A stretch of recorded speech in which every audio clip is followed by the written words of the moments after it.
Hello friends, स्वागत है आपका मेरे YouTube channel learn with Mahindra.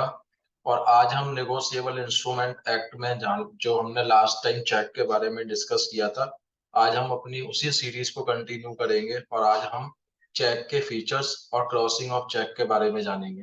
मैं अपनी स्लाइड आपके सामने प्रेजेंट कर रहा हूँ और उसके बाद हम फिर देखते हैं कि एक चेक के फीचर्स क्या होते हैं और चेक की क्रॉसिंग जो होती है वो क्या होती है।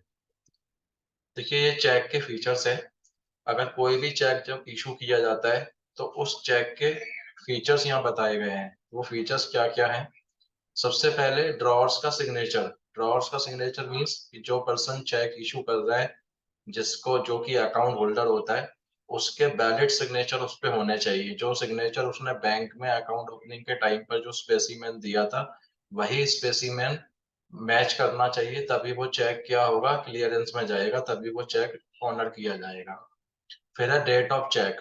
चेक पर डेट डालनी है, क्योंकि इसी के बेस पे ये पता चलेगा कि ये चेक की वैलिडिटी है या नहीं है। जो हालांकि हमने कल आपको बताया था कि जो चेक की वैलिडिटी होती है वो 3 महीने की होती है और उन 3 महीने के अंदर अंदर चेक क्लियरेंस में जाना जरूरी होता है। अब है अमाउंट ऑफ चेक। हम जब चेक को फिल करते हैं तो उसमें दो प्रकार की अमाउंट भरी जाती है। एक न्यूमेरिकल होती है और एक वर्ड में भरी जाती है। तो बैंक वर्ड में भरी हुई अमाउंट को ही वैलिड मानता है, क्योंकि कई अगर न्यूमेरिकल में जो अमाउंट भरा हुआ होता है उसको वैलिड नहीं मानेगा, वो वर्ड में भरा हुआ ही वैलिड मानेगा। और दोनों ही अमाउंट मेंशन करना जरूरी होता है उसके अंदर।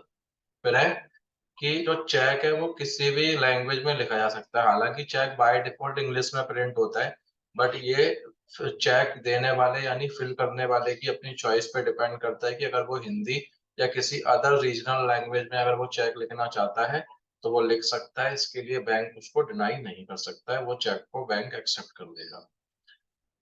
अब है कि acceptance of cheque bearing date as per national calendar. इसका क्या मतलब है कि हम चेक जनरली जो भरते हैं वो इंग्लिश कैलेंडर के अकॉर्डिंग भरते हैं, लेकिन अगर कोई व्यक्ति अपने देश के जो सका संवत कैलेंडर होता है, अगर उसके अकॉर्डिंग डेट डालना चाहता है तो अभी बैंक को उस चेक को क्या करना पड़ेगा, एक्सेप्ट करना पड़ेगा।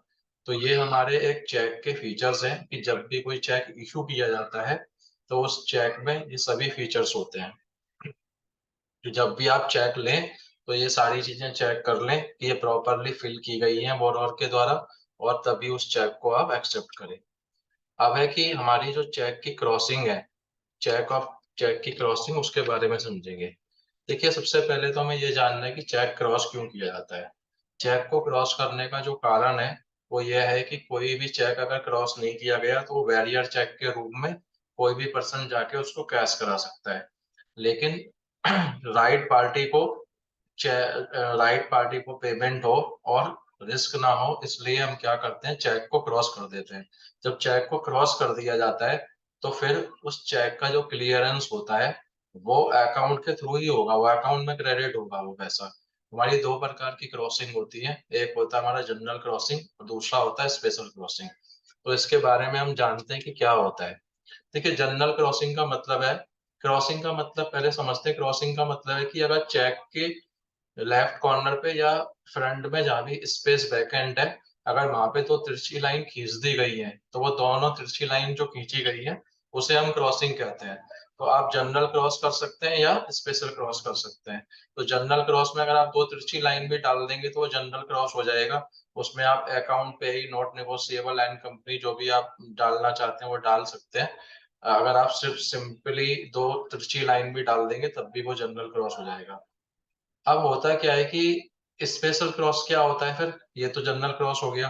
तो स्पेशल क्रॉसिंग में जो है वो ये होता है कि अगर मान लीजिए कि किसी दो तिरछी लाइनों के बीच में बैंक का नाम स्पेसिफाई कर दिया। आप देने वाले पर्सन ने मान लीजिए कि जिसको दिया उससे उससे पूछ लिया कि वो किस बैंक में अपना अकाउंट है उसका। अब किसी ने बोला कि मेरा account state bank of India में है, तो उसने क्या किया, इन दो तिरछी लाइनों के बीच में स्टेट बैंक ऑफ इंडिया लिख दिया। तो इससे अब होगा क्या स्पेशल क्रॉसिंग से, अब ये जो चेक है वो स्टेट बैंक में ही क्लियरेंस में जा सकता है, वो पर्सन किसी और बैंक के अंदर अपने इस चेक को सबमिट नहीं कर पाएगा। ये स्पेशल क्रॉसिंग होती है। लेकिन अगर जनरल क्रॉसिंग होगा, अगर कोई चेक जनरल क्रॉस्ड है तो जिसको ये दिया गया है पेई को, पेई का किसी भी बैंक में अकाउंट होगा वो उसको सबमिट कर सकता है। तो ये एक फर्क है जनरल क्रॉसिंग और स्पेशल क्रॉसिंग में, इसलिए मैंने आपके सामने जनरल क्रॉसिंग के कुछ स्पेसिमेन दिए हैं और स्पेशल क्रॉसिंग के भी कुछ स्पेसिमेन दिए हैं। तो आज हमने देखिए जाना कि हमारी चेक के फीचर्स क्या क्या होते हैं, और हमने ये भी जाना कि क्रॉसिंग क्यों करते हैं और कितने प्रकार की क्रॉसिंग होती है। अब नेक्स्ट सीरीज में हम जो हमारा ये नेगोशिएबल इंस्ट्रूमेंट में जो सीरीज है, हम नेक्स्ट सीरीज में जानेंगे कि एक चेक को लेने से पहले किन बातों का ध्यान रखना चाहिए, और हम सीटीएस यानी चेक ट्रंकेशन जो सिस्टम है उसके बारे में जानेंगे। तो मेरी आप वीडियोस को देखते रहें, मेरे चैनल को आप सब्सक्राइब करें, जिससे आपको जो भी नई वीडियोस आएंगी आपको उसका अपडेट मिलेगा। तो आज के लिए हम इस वीडियो को यहीं पे एंड करते हैं। आप सभी का बहुत बहुत धन्यवाद। आप अपना ध्यान रखिए और मेरे साथ जुड़े रहिए। Thank you.